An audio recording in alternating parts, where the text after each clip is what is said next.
இதெல்லாம் அறிய செய்யறதுக்கு எத்தனையோ காடு மேடெல்லாம் 23 வருஷங்கள் உங்களுக்கு உபதேசிக்கிறேன் என்றால் இந்த உணர்வின் இயக்கங்கள் மனிதனை எப்படி வாட்டி படைக்கின்றது, நல்லவன் எப்படி கெட்டதாகின்றான், நல்லதை செய்தே பிறருக்கு கெட்டவனாகின்றான், நல்லதை செய்து தன் உடல் நலிந்து போவதும், குடும்பங்கள் எத்தனை தொல்லைகள் படுகின்றன, தவறு செய்யவில்லை நன்மை செய்தவனே பெரும்பகுதிக்கு இந்த நிலை ஆளாகும். அப்ப நன்மை செய்துண்ட நன்மைகள் வளர வேண்டும் அல்லவா, அவளுக்கு வேண்டிய உபாயம் தேவையா இல்லையா? அதனை உணர்வை உணர்த்து நல்லவரை நல்லவராக்கு, தீமை நன்மை வளரப்போகும்போது தீமையை அகற்றும் வல்லமையாக்கு, அவனை நல்லவராக்கும் உணர்வுகளை நீ செயல்படுத்த வேண்டும். இதுவே நீ ஆண்டவனுக்கு செய்யக்கூடிய சேவை. ஒவ்வொரு உயிரும் அந்த உடலை ஆளுகின்றது. அந்த ஆளும் ஆண்டவனுக்கு அந்த உடலின் தன்மை சிந்தனையுடன் செயல்பட்டு அந்த உயர்ந்த குணங்களை பரப்பும் அந்த நிலையை பெற வேண்டும். அந்த உடலில் உள்ள நல்ல உணர்வு வளர வேண்டும் என்று எண்ணினால் நீ ஒவ்வொரு உயிரான ஆண்டவனுக்கு நீ ஆளை செய்கின்ற ஒவ்வொரு ஈசனுக்கு நீ அந்த உருவாக்கும் தன்மை கொண்டு உயர்ந்த உணர்வுகள் பெற வேண்டும் என்றால் உன் உயிரான ஈசன் அந்த உணர்வை உனக்குள் வளர்க்கின்றது. இந்த உணர்வின் சொல்ல செய்யும் போது அவன் உணர்வுகளை உணர்ந்து அந்த இருளை அகற்றும் உணர்வு பெறுகின்றது. ஆக உன்னுடைய சேவை எதுவாக இருக்க வேண்டும்? ஒவ்வொரு மனிதனும் உயிரை ஈசனாக மதி, அவனால் அமைக்கப்பட்ட உடல் என்ற நிலையை ஆலயமாக மதி. ஆகவே அந்த உணர்வால் உணரப்பட்ட சிவன் என்ற நிலையை மதி. ஆக அந்த உணர்வின் தன்மை அந்த கண் வழிகாட்டி மனிதனை உருவாக்கி கண்ணை கண்ணனாகின்றது. நீ வேதனை இந்த உணர்வு அடிக்கடி நுகர்ந்தான். ஆக அந்த வேதனை உணர்வு கண்களிலே படரப்பட்டு கண்கள் நாளடைவில் கண் தெரியாது போய்விடுகின்றன. கருவெளியில் விஷம் போகும்போது நல்ல உணர்வை அறியாது போய்விடுகின்றன. ஆகவே கண்கள் பிறக்க எத்தனை உபாயங்களை கையாண்டது. நாம் பார்க்க வேண்டும், தீமையிலிருந்து விடுபட வேண்டும் என்ற உணர்வை எண்ணத்தால் எண்ணிதான் முதலிலே கண்கள் உருவாகின்றது. கண்கள் வந்த பின் தீமையிலிருந்து விடுபட வேண்டும் உணர்ச்சி வேகமாக கூட்டுகின்றது. தீமையிலிருந்து விடுபட வேண்டும் அந்த உணர்வை வலுவாக்கி பரிணாம வளர்ச்சி அடைந்தது. தீமையிலிருந்து விடுபடும் மனிதன் உடலாக்கிய பின் கண்களால் தீமை என்று தெரிந்து கொண்ட பின் அந்த தீமையின் உணர்வை நாம் தொடக்க தவறினால் அந்த வேதனை என்ற உணர்வுகள் நமக்குள் அந்த அடிக்கடி இந்த கருவழியில் பட்டால் அந்த உணர்வின் தன்மை கவரும் தன்மை ஆகின்றது. கருவழிக்கு இழுத்துச் செல்லும் நரம்பு மண்டலம் விஷத்தன்மை ஆனால் அது பலவீனமானால் கண் தெரியாது போய்விட்டது. ஆக கண்ணனுக்கே நாம் தீங்கு செய்கின்றோம். ஆக உடலை எத்தனையோ கோடி சிறைகளை கிடந்த உயிரான ஈசன் இந்த மனித உடலை உருவாக்கி நாம் இந்த உணர்ச்சியின் தன்மை சீராக செயல்படவில்லை என்றால் இந்த உடலுக்குள் இந்த விஷத்தின் தன்மையான உடலான சிவனுக்கு நாம துன்பம் செய்கின்றோம். ஆக இதை போல நம் உயிரான ஈசனுக்கும் உடலான சிவனுக்கும் ஆக நாம் உடலின் தன்மை அடிக்கடி வேதனைப்பட்டால் இந்த உயிரான ஈசன் வெளி சென்று விடுகின்றது. இந்த உடலின் ஆசைக்கு வளர்த்து கொண்ட உணர்வுகள் எதையெல்லாம் வேதனைப்பட்டமோ இந்த விஷயத்தின் அணுக்கள் ஆக்கி இந்த ஈசனான உயிர் கொண்ட பெண் உடலான சிவம் சவமாக்கி விடுகின்றது. ஆக அதே சமயத்தில் நீசனாகி விடுகின்றது. நாக்கத்தை வெளிப்படுத்தி நீக்க முடியாதல் ஆகின்றது. இந்த உடலை நாம் எந்த அளவுக்கு சேர்த்து கொண்டோமோ நீச்சமாகும் போது உடல் பக்கம் போகின்றமா. செல்வந்தரா இருந்தால் கோடிக்கணக்கில் செல்வானார் என்ற நிலைப்படுத்தினாலும் அந்த உடல் நீசமாகும் போது அருகில் நிற்க முடிகின்றதா? செல்வர் என்று அணுகின்றமா? ஆகவே இந்த இயக்கம் உண்மை நிலையில் வரப்போகும்போது நாம் அணுக வேண்டியது யாரை? அருணர்வு பெற வேண்டும், இருளை அகற்றும் அருஞானம் பெற வேண்டும் என்ற உணர்வின் தன்மை உயிருடன் ஒன்றினால் இருளை அகற்றும். இருளை அகற்றும் உணர்வின் தன்மை என்றால் நமக்குள் மகிழ்ச்சி என்ற உணர்வை ஊட்டும். அந்த மகிழ்ச்சி என்ற உணர்வை ஊட்டும் ஒரு நட்சத்திரத்தின் உணர்வை நாம் கவர்ந்தால் நமது வாழ்நாள் இருளை அகற்றும், பொருளிலிருந்து செயல்படும் சக்தி பெறும். ஆக மனிதனா பறக்கிறது ரொம்ப அபூர்வம். மனிதன் ஆன பின் இத்தகைய தீமையை நீக்கி இந்த உடலுக்கு பின் பிறவியில்லா நிலை அடைவதே கடைசி நிலை. அதனால் பெறுதலுக்கு இப்ப சொல்ல ஒரு குடும்பத்தில் அத்தனை அண்ணன் தம்பிகளே நீயானானா நாம் பெருசு நீ பெருசுன்னு தன்மை நிலையில் இருக்கு. ஆகவே தனக்குள் வந்து எது இயக்கிலிருந்து அறியாத நிலையில் இருக்கின்றது. ஆக நான் செய்த நேரம் வாழட்டும் என்ற உணர்வால் நாம் வாழ முடியும் என்ற நிலையில் வர வேண்டும். இதையெல்லாம் யாரும் அதை செய்வதில்லை. ஆக நாம் ஒருவருக்குள் வந்தால் சரி அண்ணன் தானே வளரட்டுமே என்று மகிழ்ச்சியோட வரட்டும், அவருக்கும் தெளிவான இருக்கும் அப்படின்னு என்றால் நாளைக்கு விட்டாச்சுன்னா இங்க வந்திருப்ப நாம பிரசாதம் கொடுக்குறோம்னு வச்சுங்க. அப்ப அந்த பொருள் மேல ஆசையா இருக்கிறோம்.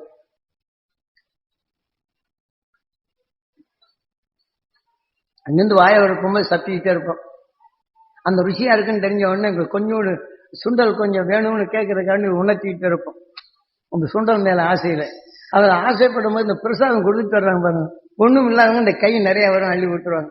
அப்ப இவர் ஆசைப்பட்டு என்னதான் சுண்டல் குறைஞ்சுப்போம், கொஞ்சம் இன்னும் கொஞ்சம் சுண்டல் கூட அப்படிம்பாங்க. அப்ப என்ன செய்யணும், இங்க கேட்டவன் நினைச்சேன் அதான் அவ்வளவுதான் ஐயா அப்படின்னு சொல்லிட்டு போவாங்க. இந்த ஆசையை நினைச்சு நிறைவேறுங்க போறான் பாரு, அவனுக்கு நிறைய அள்ளி விட்டா எனக்கு கம்மியா போறாங்க அடுத்த விட்டு சொல்லுவான். ஏன்னா இந்த உணர்வு என்னச்சு இதைத்தான் வேலை செய்யும். ஏன்னா உணர்வின் இயக்கங்கள் ஒரு மனிதனுக்குள்ளானோம் இந்த உணர்ச்சிகள் எப்படி இயக்கிறது என்ற நிலையை ஒரு நாள் இதெல்லாம் கூட்டு அமைப்பில் எப்படி உணர்வுகள் வேலை செய்கிறது என்ற நிலையை தெளிவாக உணர்த்தினார். இதை போலதான் நம்முடைய ஆசைகள். நீங்க சாப்பிடுங்க, நீங்க போதுங்க அப்படின்னு சொல்லுவாங்க. இல்லைங்க நீங்க சாப்பிடுங்கன்னு சொல்லுவாங்க. இன்னும் கொஞ்சம் கொடுங்கன்னு சொன்னா அப்புறம் வேணா பாத்துக்கலாம். இப்ப எந்த உணர்வு வேலை செய்யுது? அதனால் இதை போல நிலைகள் இருந்து நாம் அவர்களை பெற்று இருளை நீக்க வேண்டும். அந்த உணர்வை ஒவ்வொரு சந்தர்ப்பத்திலும் உங்களை இயக்கக்கூடிய உணர்வுகளை நீங்க தெரிந்து கொள்ள வேண்டும் என்ற அந்த உபதேசமே தவிர, இதை உங்களுக்குள் வீட்டிற்கும் ஆண்டவனான அந்த ஆண்டவனுக்கு நீங்க எடுத்து நின்றால் தீமையிலிருந்து வீட்டி நீங்கள் எதை எண்ணுகின்றோ அதை ஆளும். தீமையில் அகற்றும் உணர்ச்சிகளை பெறும் அருள் உணர்வை நீங்கள் பெருக்க முடியும். அருள் வாக்கிய வாழ முடியும். அந்த துருவ நட்சத்திரத்தை உணர்வு எடுக்கும் போது நம் உயிர் அங்கே அழைத்து செல்லும். இந்த உடல்ல பெற்ற நஞ்சி அங்கே அகற்றியவன் அங்கே போன கரைத்து விடும்.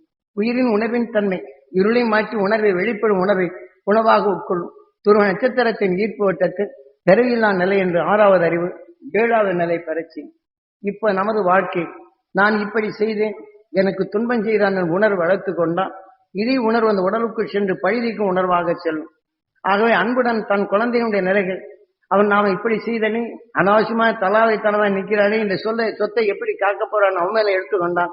அவன் நினைவு இங்கே வேதனையாகி இறந்த பின் அவன் உணர்வு வளர்த்து கொண்டவன் அவன் உடலுக்குள்ளே சென்று அவனை சிந்தனை இல்லாதவனாக்கி வேதனைப்பட செய்தான். அவன் அடி அந்த சொத்தை காக்க விட அவனும் தள்ளவாரித்தனமா தெரிய ஆரம்பிச்சு. அது உடலுக்குள் இருந்து விஷத்தின் தன்மை வளர்த்து அவனை வீழ்த்திய பின் வெளிவந்த பின் அந்த வேதனை என்ற உணர்வு கொண்டுதான் விஷப்பாம்பாகவோ ஆக வேதனைப்படுத்தி சாப்பிடும் புலியாகவோ வேதனைப்படுத்தி மற்றொன்றை ஏமாற்றி அது உணர்வுக்குள்ளும் நரியாகவோ ஆக ஒன்றை தான் அதாவது விசுவாசத்துடன் தான் உணர்வின் தன்மை கொண்ட நாயாகவோ இதை போன்ற நிலைகளை உருவாக்கிவிடும்.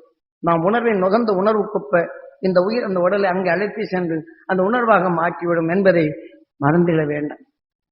இன்றைய செயல் நாளைய செயல் இதான் சிவனாலயத்தில் தெளிவாக்கூடிய நந்தீஸ்வரன் சிவனுக்கு கணக்கில்லை.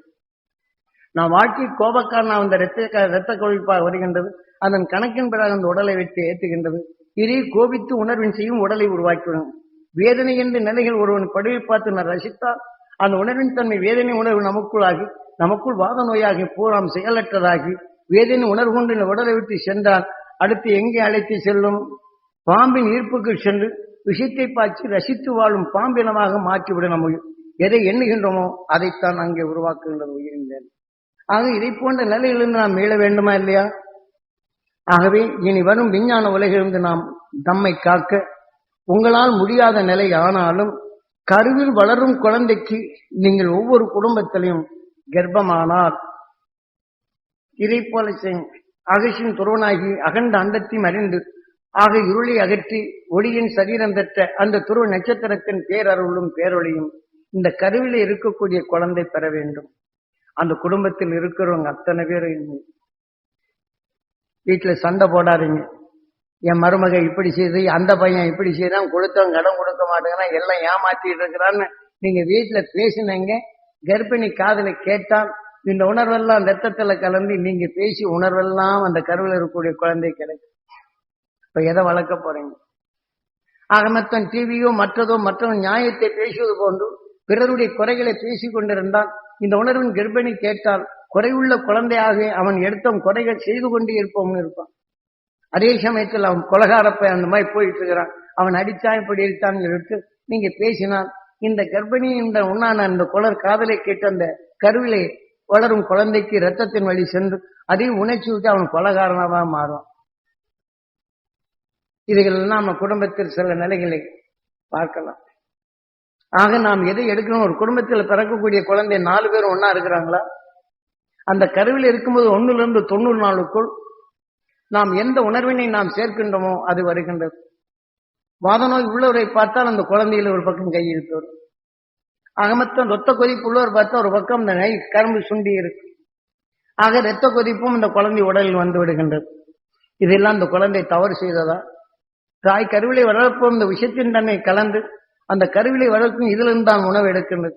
இந்த உணர்வின் தன்மை இந்த கருவிலை விளையும் குழந்தைக்கு இந்த நிலை ஆகிவிடுகின்றது.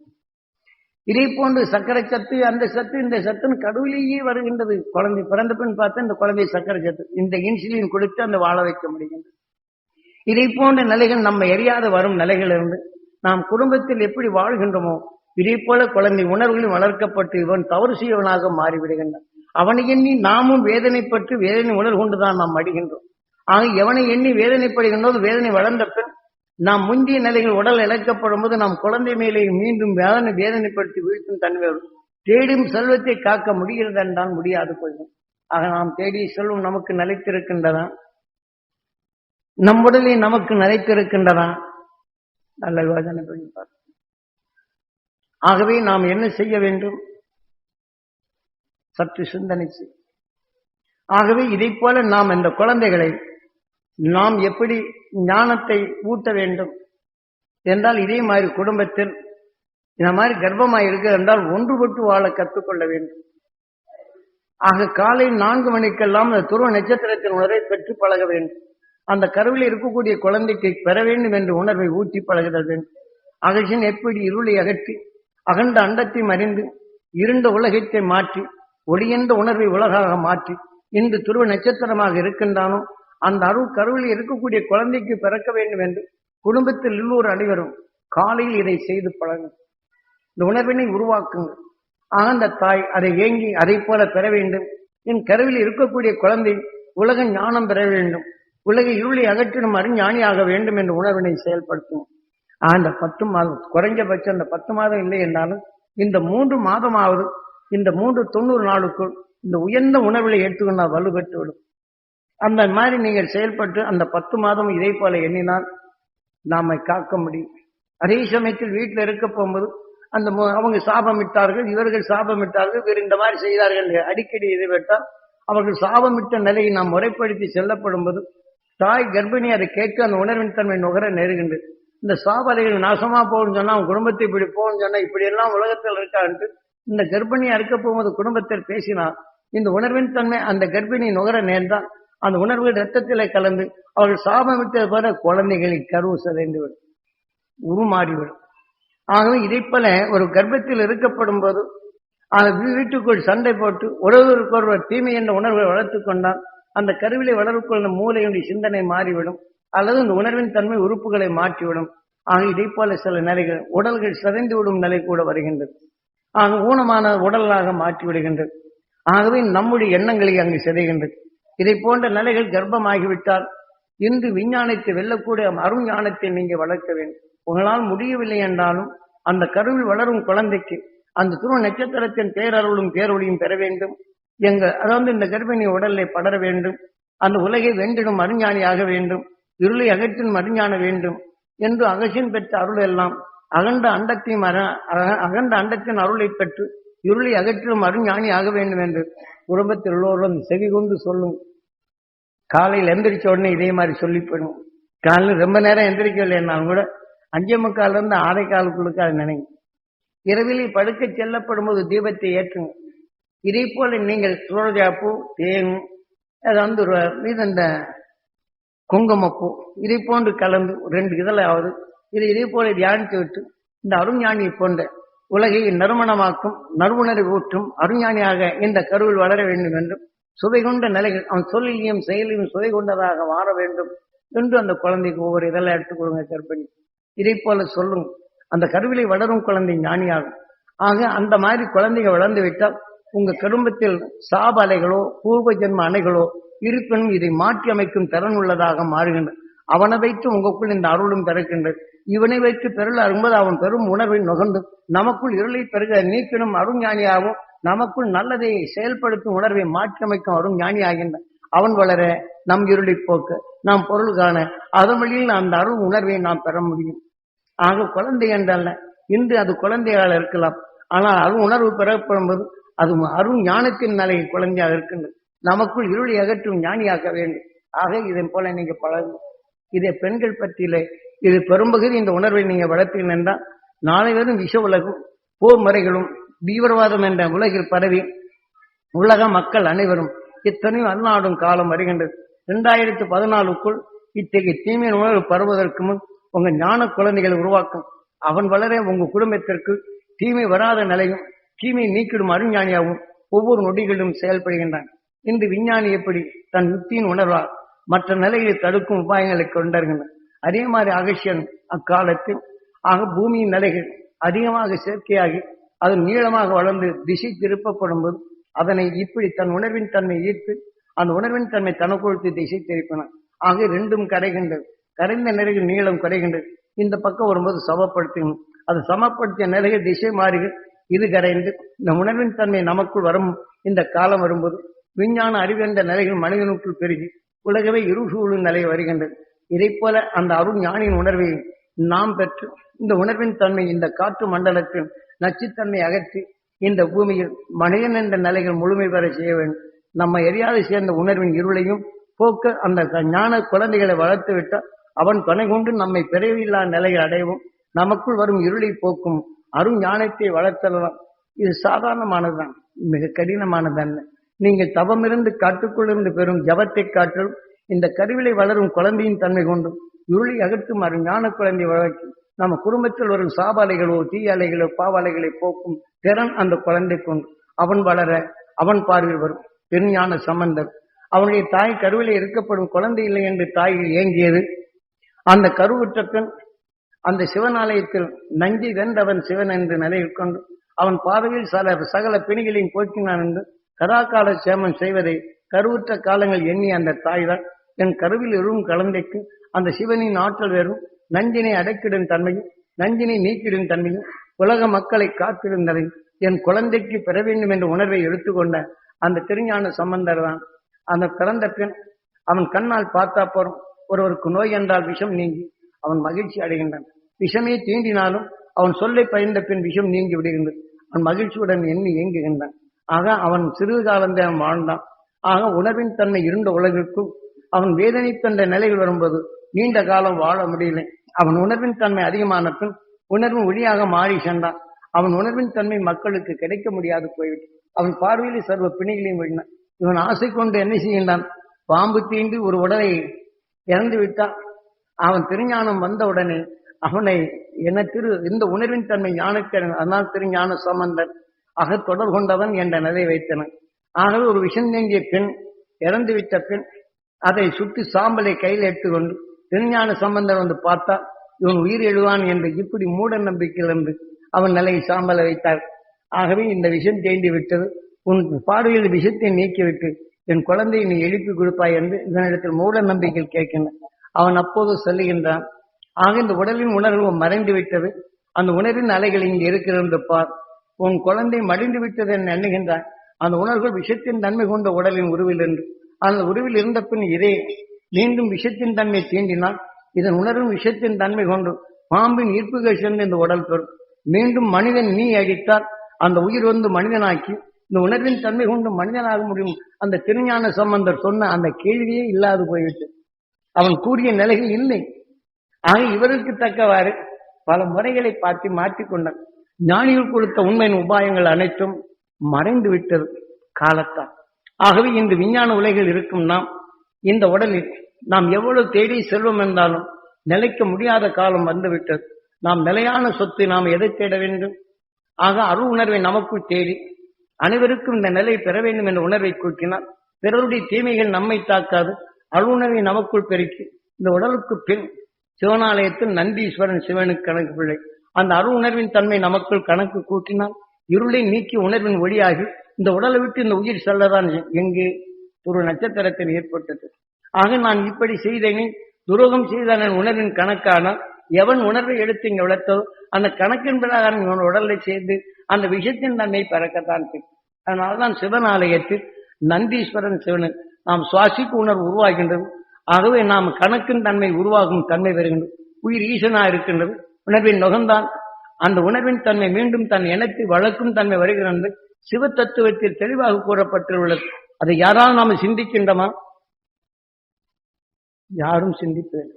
சொன்னாலும் இப்ப கேட்பதற்கு ஆளு இன்னமா சாமி சொல்ற இதெல்லாம் மனிதனால முடியுமா? பெரிய தத்துவத்தை சொல்றேன் நான். ஞானிகள் சொன்ன நிலைகளை எளிதான நிலைகள் இருக்கின்ற பெரிய தத்துவத்தை சொல்றார். நம்மால கடைபிடிக்க முடியும். முதலே அணை போட்டு விடுகின்றார்.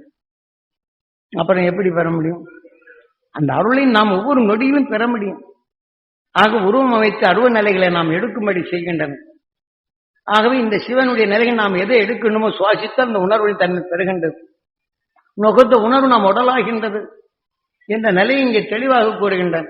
இப்ப நாம் எதை நுகர வேண்டும் என்ற நிலை ஓம் நமச்சிவாய். இப்ப பார்வதி பஜே நமச்சிவாய். ஒரு தீமை சீவன் உணர்வை நாம் நுகர்ந்தால் அந்த பார்வையின் நுகர்ந்த உணர்வு நம் உயிரை பற்றி அந்த உணர்ச்சியின் இயக்கமாக இருக்கணும். அப்ப நம் உணர்வின் தன்மை அந்த தீமை செய்யும் உணர்வின் அணுவாக மாறுகின்றது. அந்த தீமை செய்யும் உணர்வானால் உணவுக்கு அது தேடும். அந்த உணர்வின் அதிகமானால் அந்த கணக்கின் நிலை கொண்டு நாம் எடுத்துக்கொண்ட உணர்வுகள் அனைத்தும் நம் உடல் உள்ள நல்ல அணுக்களை கொள்ளும். நல்ல அணுக்களை கொண்டு உணர்வான பின் இந்த உயிர் வெளியே சென்ற பின் நாம தீமை செய்து வாழும் உணர்வாக இந்த கணக்கின் பிறகு இந்த மனித உடலை விட்டுவிட்டு தீமை செய்வன மாறும். ஆனா தீமை செய்யும் உணர்வு நம்ம வளர்த்து கொண்டால் இந்த உடலில் தீமை செய்வனால் மாறுகின்றது. தீமை செய்யும் உணர்வு கணக்கு அதிகமானால் இந்த உடலை விட்டு செய்து தீமை செய்தே வாழும் மிருக இனங்களாக பிறக்கச்சு என்ற நிலைகள் தான் இங்க தெளிவாகின. ரொம்ப பேர் என்ன செய்வாங்க, சம்பாதிச்ச உடனே கொள்ளையடிச்சு போலான்னு நினைப்பான். அவனோட பாவி இப்படி செய்யறானே அப்படிங்கறதுல இங்க இருக்கும். சம்பாதிச்சு கொஞ்ச நாள் சாப்பிடுவான், செத்த ஒருபாடு என்ன செய்யறான். எங்க பார்த்தாலும் அடிபட்டு சாகக்கூடிய உடலின் தன்மை. எங்க போய் திருட போவோம், போற பக்கத்தில் அடிவான். ஆக நரக வேதனைப்பட்டுதான் நாம சாவான். ஆக இதன் உணர்வுகள் எல்லாவற்றுக்கும் இரையாகி பல உடல்கள் சேர்ந்து இதே நிலைகள் பல நரக வேதனைகள் தான் படுவானே தவிர இன்று திருடி ஒருவனை கொலை செய்து உணவின் தன்மை பெற்றவன் அவன் அடுத்த நிலைகள் மிருக நிலைகளை பெறுவான். ஆகவே இதைத்தான் சிவனாலயத்தில் நந்தீஸ்வரன் சிவனுக்கு கணக்கு பிள்ளை என்று தெளிவாக கூறப்பட்டது. இதன் நிலை கண்டாவது நாம் இந்த மனிதன் வாழ்க்கை நாம் எதை பெற வேண்டும்? கோபித்தவனை எண்ணும் போது அந்த கோபத்தின் உணர்வு கொண்டு நமக்கு நாமே தண்டனை கொடுக்கும் நிலை வேண்டும். கோபித்தின் உணர்வு நமக்குள் சேராதபடி நீக்கிய உணர்வின் தன்மை துருவ நட்சத்திரத்தை நீங்கள் பெற்றால் அந்த உணர்வின் தன்மை வருகின்றது. ஆக தீமையை நீக்கும் உணர்வு வருகின்றது. அதுவே அடிக்கடி சேர்த்தால் உங்கள் தீமையில் அகற்றும் வல்லமை நீங்க எண்ணீர் உங்கள் உயிர் உருவாக்குங்கள். அதன் உணர்வை வழியாக்குங்கள். அதன் உணர்வு கணக்கு கூடினால் தீமை நீக்கிடும் உணர்வுகள் வளர்ந்து விரைவில்லா நிலை அடைகின்றோம். ஆகவே நாம் இதை உங்கள் சிந்தனை கொத்து உங்கள் உயிரான நீசனை நீங்கள் மதித்தல் வேண்டும். இதுக்குத்தான் மதிப்பதற்குத்தான் பால் அபிஷேகம் தேனாபிஷேகம் கோயில்களை செய்வது. ஆக பாலை ஊற்றும் போது பாலை போல மனம் பெற வேண்டும், தேனை போல சுவையான நிலைகள் பெற வேண்டும், தன்னை போல என் சொல்லும் செயலும் தனதம் பெற வேண்டும். இதை நுகர்ந்தால் நினைச்சு நம் உயிரான ஈசனுக்கு இங்கு அபிஷேகம் நடக்கும். அது உணர்வின் தன்மை ரத்தத்தில கலக்கப்படும் போது நம் உடலான நல்ல அணுக்களுக்கு அமுதாகின்றது. நல்ல அமுதாகும் போது நல்ல உணர்வின் தன்மை மலமாகவும் உடலான சிவனுக்கு மகிழ்ச்சி பெறும் சிவமாக உடலாக மாற்றுகின்றது. இதெல்லாம் தெளிவுபடுத்துறாங்க. நாங்க பாலாபிஷேகம் செய்ய போகும்போது இத்தனை செய்து நான் இத்தனை பேரும் கொடுத்திருக்கிறேன். இந்த மாதிரி என் பையன் போய் சேட்டை பண்ணிட்டு இருக்கிறானே, அவன் சம்பாதிச்சிருக்கத்தை அப்படி பண்ணிட்டு இருக்கிறானே, நான் இத்தனை பேருக்கு உதவி செய்வேன். இன்னைக்கு பார்த்தா என்னை எத்தனை தொல்லை கொடுக்குறான், நீ தானே பார்த்துட்டு இருக்க, உன்னை வணங்காத நாள் இருக்கு, ஏன் இப்படி எல்லாம் செய்யற, நீ ஏன் கேட்க கூடாது, அவங்க கேட்பாங்க. அப்படின்னு தான் நம்ம குணங்கள் சொல்லுகின்றதை தவிர அந்த பாலை போல மனம் பெற வேண்டும். அதே மாதிரி ஒருத்தர் தவறு செய்யணும், அந்த பாலை போல மனம் பெருந்து பகிர்ந்து வாழும் அந்த உணர்வு அவனுக்குள் பெற வேண்டும். அப்படி அந்த உணர்வை நமக்குள் எடுத்தான் அவன் பகமை உணர்வதில்லை, அவன் பொருளிலிருந்து செயல்படும் சக்தி பெற வேண்டும் என்று மனிதனுக்கு மனிதன் இந்த கோயில் இதே மாதிரி சொல்லி பழகினால் அடுத்து அங்க வருவரும் அதை சொல்லுகின்றனர். தன்னை அறியாமல் சந்தர்ப்பத்தால் ஏற்பட்ட இந்த பழகி அந்த கோயிலுக்கு ஒருத்தருக்கு ஒருத்தர் சொன்னா அந்த பகமை மாற்று. பகமை மாற்றக்கூடிய ஆலயம் என்ற நிலையை நாம் மதித்து பழக வேண்டும். ஆலயங்கள் பகமை என்ன எனக்கு இப்படி துரோகம் பண்ணா மாரியம்மன் போயாச்சுன்னா எனக்கு இப்படி எல்லாம் தள்ளை விட்டு நாசமா போகத்துன்னு மன்னவாரி தூத்துறவங்களா இருக்கும். நான் இந்த வேதனை உணர்வாகும் போது நாம் நாசமா போறோம் என்ற நிலையை உருவாரு. ஆக இதை என்ன செய்யறாங்க, அக்னி குண்ட வணங்கி செய்து அருள் உணர்வின் தன்மை இந்த குண்டத்தில் இறக்கி தீமை என்ற நிலையை மாற்றி அருள் உணர்வின் தன்மை நமக்குள் பெற வேண்டும் என்று மாரியம்மனை காட்டினால் மாரியம்மகள் நினைச்சு நான் எல்லாத்துக்கும் உதவி செய்தேன், எத்தனையும் செய்தேன், இப்படி எல்லாம் மோசம் பண்ற மாரியாத்தா நீயே கேளு மன்னவாரி தோறும். அப்ப நம்ம பக்தியுடைய நிலைகள் ஏதாகின்றது.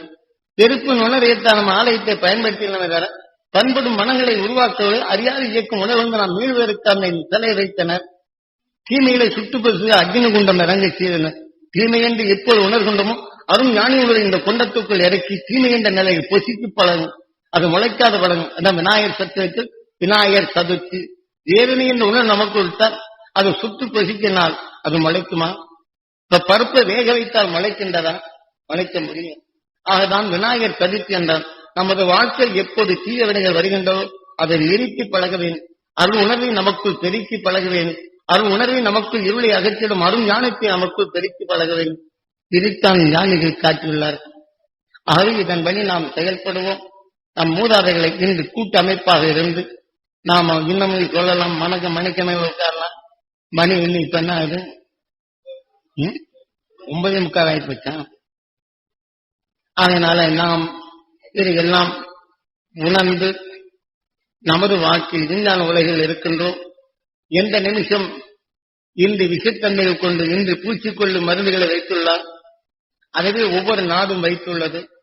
இதை சிறிதளவு வெடிக்க செய்தான அந்த லங்கன்னு வந்து குண்டை போட்டானா போறோம். இந்த விஷயங்களை இந்த எப்போ நம்ம இதுல மத்திய பிரதேசத்துல இதே மாதிரி விஷத்தாங்க வெடிச்ச உடனே அந்த ஊரே போறான். எப்படி விஷத்தன்மை ஆனதோ இதே போல பல பல இடங்களின் விஷயங்கள் கசிந்து இன்னைக்கு விஞ்ஞான சேமித்த நிலைகள் இருக்கின்றது. இதுதான் ஒவ்வொரு அரசனும் சேமிப்பு கிடங்காக நாம் பூச்சிக்கொல்லி மருந்தை தயார் பண்றதுக்கு வைத்திருக்கிறேன். அதுல கடும் விஷயங்களை கலக்கப்பட்டு இதை குண்டுகளில் சேர்க்கப்பட்டு இந்த உணர்வின் தன்மை வெடிக்கப்பட்டு உணர்வின் தன்மை பரவலாக பரவி என்றால் விஷத்தன்மைகள் ஆகப்பட்டு விஷ கிருமிகளை உருவாக்குவதும் விஷத்தன்மை விஷ வாயுகளை உருவாக்கி மனிதனை கொல்லும் சக்தியாக இன்றைக்கு ஒவ்வொரு நாடும் தன் நாட்டை காக்க வைத்துள்ளது. இதே போன்ற நிலையில் எந்த நிமிடம் மனிதனுக்கு வெறித்தன்மையாண்டு அடுத்தவனை அழிக்க வேண்டும் என்ற உணர்வு இருக்கானோ இவனும் வெடிக்க செய்தான் அவனும் வெடித்தான் எல்லாம் சேர்ந்து நாம சாக போறோம் என்று பார்க்கின்றோம் அல்லவா? இதை போன்ற நிலைகளிலிருந்து நாம் மீள்வதற்கு அருஞானின் உணர்வை நமக்குள் சேர்த்து எத்தகைய உணர்வும் நம்மை தாக்காது நம்முடைய பிறவி கடனை உணர்வின் ஒளியாக மாற்றும் அருள் திறனை பெற வேண்டும். இதை போல நீக்கும் சக்தி பெற வேண்டும் என்றால் சற்று முன் சொன்னது போல கர்ப்பத்தில் வளரும் குழந்தைக்கு அருஞானின் உணர்வை பெற வேண்டும் என்றால் அவன் பிறந்தால் அந்த உணர்வின் வலிமை கொண்டு உங்களையும் காக்கலாம், இந்த நாட்டையும் காக்கலாம். திருஞான சம்பந்தர் பார்த்தப்பின் விஷத்தின் தன்மை எப்படி மாறியதோ இதை போல உங்கள் குடும்பங்களில் அந்த ஞான குழந்தைகளை வளரும். இப்ப அரசர்கள் என்ன செய்கின்றனர்? அரசின் சட்டத்தை அது அரசு குரு என்ற நிலையில் வைத்து அவர் கற்றுணர்ந்த உணர்வுகள் அனைத்தையும் கர்ப்பிணியை உட்கார வைத்து மலர்களை கொடுத்து மற்ற பொசத்தை கொடுத்து இது படிக்க சொல்வார். அது குறித்த காலவர்கள் அந்த கர்ப்பிணி கேட்டுக்கொள்ள வேண்டும். ஏன்னா அந்த கருவில் வளரும் குழந்தை இந்த நாட்டையும் இந்த நாட்டை காக்கும் வலிமையும் எதிர்களுடைய வலிமையும் எதிர்களை வீழ்த்தும் தந்திரமும் என்ற நிலைகள் இந்த நூல்களை வடித்து அந்த குரு என்ற நிலைகள் இந்த கருவில் இருக்கும்போது போதிக்கும்படி செய்தார். அந்த போதித்த குருவை கருவிற்கு வெளிவந்தது அறிவை ஜலக்குருவாக வைத்து அவன் இந்த நாட்டின் தன்னை பாரம்பரியத்தை எடுத்துச் செல்வார். இந்த குழந்தை வரப்படும் போது எதிர்களை எப்படி வீழ்த்த வேண்டும் அவன் வளர்த்து வந்தான். இப்படி வளர்த்ததுதான் அரசியல் நிலை. இதிலே நயவஞ்சமான நிலைகளில் இது விஷத்தை கொடுத்து கொண்டு விட்டால் என்ன செய்வது?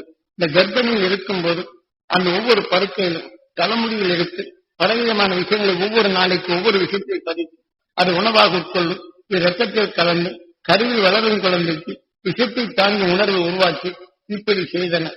இப்படி வந்தவன் தான் விஷத்தின் வலிமை பெறும்போது இப்ப நாம சாதாரண கட்சி எடுக்க முடியும். அரசனா இருப்பவன் மட்டும் அவன் உணவின் தன்மை கட்சி எடுக்க முடியும். அரசன் அல்லாதவரை இதை செய்யக்கூடாது. ஆகவே அவன் அரசியல் சட்டம் அவன் வீரிய உணர்வுகள் வளர வேண்டும் என்று இம்முறைப்படுத்திதான் அரச காலங்களில் இதை செய்தனர். இப்ப அரசன் வச்சு கத்திகளை பாருங்க, நம்ம 4 பேர் சேர்ந்தாலும் தூக்க முடியாது. அவன் கொடுத்த ஒரு கையில வேலை செய்திருக்கான வலியது. விஷத்தின் தன்மை கொண்ட மிருகங்களுக்கு வலிமை ஜாஸ்தி. விஷத்தின் தன் உடலாக்கொண்ட யானைக்கும் விஷத்தின் தன் உடலுக்கொண்ட புலிக்கோ அது எவ்வளவு கடினமான நிலைக்கு வருகிறது. விஷத்தின் உடலுக்கொண்ட உணவு எருமைக்கும் எதன் வலு பெறுகின்றது. வெளியே போலதான் இந்த விஷத்தை ஊற்றி உடல் வலு கொண்டு அவன் விஷத்தை கொண்ட அவனை கொல்ல முடியாத நிலைகளும் இத்தகைய அரசர்கள் உருவாக்கும். நமது நாட்டையும் நம்ம வீட்டையும் நம்ம ஊரையும் காக்க கர்ப்பமாகும் போது அந்த அருண் ஞானி உணர்வு அகசின் உணர்வை இழுத்து போதிங்க, அருள் உணர்வை கொடுங்கள். மலரை போல மனம் பெற இதுதான் ரோஜாப்பும் நல்ல மலர்கள் என்று எடுத்துக்கொண்ட தேனும் ஆக இதே போல குங்குமப்பூவும் இந்த உணர்வை கலக்கச் செய்து அந்த கர்ப்பிணிக்கு கொடுக்கும் போது இந்த பிரார்த்தனை செய்யும். அவர் மகிழ்ச்சியின் உணர்வு பெற வேண்டும், மலரை போல மனம் பெற வேண்டும், மகிழ்ந்து வாழும் சக்தி பெற வேண்டும், மகிழ்ச்சியின் அருள்சக்தி அவன் பெற வேண்டும், இருண்ட உலகை அகற்றிய அருண் ஞானி உணர்வு பெற வேண்டும். ஆக மெய்வழியை காணும் அந்த துரு நட்சத்திரத்தின் பேரலை பெற வேண்டும். உலகை இருளை அகற்றும் பெரும் அருண் ஞானியாக வேண்டும். அவன் பார்வையின் நஞ்சிலை அகற்றிடும் அருள் சக்தி பெற வேண்டும் என்று நீங்க தியானித்து காலையில் அந்த துருவ தியானத்தை எடுத்து உங்களுக்குள் சேர்த்து அந்த கருவிலை வளரும் குழந்தைகள் அந்த கர்ப்பிணி சொவிகளில் படும்படி செய்யுங்கள். அந்த கருவின் ஞானம் வளரும். அவன் வளர்ந்த பின் இதை உணர்வின் தன்னை தன் வீட்டையும் தன்னையும் காக்கும் நிலையும் தன் நாட்டையும் காக்கும் தன்மைகள் இதை போல நாட்டில் வரும் அருண் ஞானத்தை பெருக்கி மக்களை காக்கும் அருஞானி ஆக வேண்டும் என்று சொன்ன அவன் பெரிய தத்துவ ஞானி ஆவான். ஆகவே அவனை வைத்து நாமும் காக்கலாம். அவன் உணர்வு பிறரை தீமையை நீக்கவும் செய்யலாம். எப்படி அகசியன் அவ்வளவு பெரிய சூரியனவை நமது பூமியை திசை மாற்றி ஆக இந்த பூமியை காத்தானோ இதைப்போல அருஞானிகள் வரும் பிரளயத்து விஷயத்திலிருந்து மாற்றும் அருஞானிகளை ஆயிரக்கணக்கில் நாம் உருவாக்குதல் வேண்டும். ஞான வழியில் உள்ள அன்பர்கள் அனைத்தும் இதை போல நீங்கள் செய்து பாருங்கள். குடும்பத்தில் உள்ள சாபலைகளோ தீய வேலைகளோ பாவலைகளை போக்கும் திறன் அவனை எண்ணும் போதெல்லாம் இந்த உணர்வின் தன்னை கருவிலை பெறுகின்றது. நீங்க செய்து பாருங்க. யோசிய காட்டு நல்ல நேரம் வருதா, வாசப்படி இடிச்சு வைக்க அப்படி இருக்குன்னு சொல்றது காட்டும். அந்த கர்ப்பிணியை வளரப்போகும்போது நீங்க அடுத்த வீட்டுல கர்ப்பமா இருந்தாங்க இதை போல அந்த ஞானிகள் வளர வேண்டும், ஞான குழந்தைய வளர வேண்டும் என்ற எண்ணம். இந்த உணர்வின் தன்மை அங்க பங்கு கொண்டா அவன் வளர உங்க உணர்வு வளர்ந்து உங்களையும் காக்கும். இதை போல செய்து பாருங்க. பண்புள்ள உணர்வை வளரும். ஆக அகண்ட அண்டத்தையும் அறியும் சக்தி அவனுக்கு பெற செய்யும். நீங்கள் சொல்லும் உணர்வு இதை போல வரும். இதை போல நம்ம தபோவனத்தில் வெளியிட்ட நூல்களை படியுங்க. அந்த குழந்தைக்கு ஓதுங்க.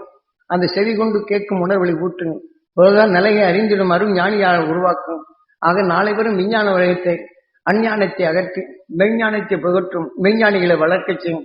இந்த நாட்டையும் ஊட்டையும் காக்கவும் நமக்குள் சாபாலைகளையும் பாவாலைகளையும் போக்கவும் உண்மையின் உணர்வை ஞானிகள் ஊட்டிய உணர்வுகளை ஆலயங்களை மறிக்க செய்யும் அரும் ஞானிகள் வர வேண்டும். இதை போல அப்பரும் சுந்தரரும் என்ற நிலைகள் வரப்படும்போது தீமையின் உணர்வுகளை அகற்றும் ஆலயங்களை மறித்து அடக்க வேண்டும். அருணரை நமக்குள் பெருக வேண்டும். நமக்கு அறியாத அகங்காரத்தை அடக்கி பழக வேண்டும் என்று பாடல்கள் பாடி செய்தார். ஆனால் அவர்கள் பாடல்களை பாடுகின்றோம், ஆனால் அருளை பெறுகின்றோமா இல்லை. இருகூந்த நிலையில் புகழ் பாடுகின்றோம், ஆனால் பொருள் காணாத இருளை தான் நமக்குள் சேர்த்துக் கொள்கின்றோம். அருஞான வழியில் வாழ்வோம், அருள் வழியை பெறுவோம் என்று இப்போது நாம் தியானித்து இந்த உணர்வு அடிப்படை நம் வாழ்க்கையை நடத்தி அடுத்து இந்த துருவ நட்சத்திரத்தின் பேரொழி பெற்று நம்முடன் வாழ்ந்து வளர்ந்து உடலை விட்டு சென்ற அந்த மூதாரியான குலதெய்வங்களை நாம தியானத்தில் மழுகொண்டு இப்ப 1000 பேர் துணை கொண்டு அவனுடைய உணர்வுகளும் நமக்குடைய உணர்வு கலந்திருப்பதனால் இந்த உணர்வின் துணையார் நாம் யோகித்த நிலை கொண்டு தியானம் முடித்த பின் இந்த உடலை விட்டு பிரிந்து சென்ற இந்த உயிரான்மாக்கள் சப்தரிஷி மண்டல ஒளி அளவுடன் கலந்து உடற்பெறும் உணர்வில் கரைந்து பெருவீடு பெண்ணலை என்ற நிலையை அடைய செய்யும். அவர்கள் ஒளியானால் அந்த குடும்பத்தை சார்ந்தோறும் சப்தரிஷி மண்டலத்தை எண்ணும்போது துரித நிலையில் பெற்று அவன் குடும்பத்தில் உள்ள சாவலைகளை போக்கவும் தெளிந்த மனம் கொண்டு வாழவும் உதவும். ஆனால் ஒருவாள் முடியாது. பலரும் சேர்த்து உணர்வின் வலிமை கொண்டு இதை போல எண்ணி ஏங்கி வலிமை பெற்ற நிலை கொண்டு உடலை விட்டு பிரிந்து சென்ற அந்த ஆன்மாக்களை நாம் பின் செலுத்துவோம். அவரை பிறவியில்லா நிலை அடைவோம்.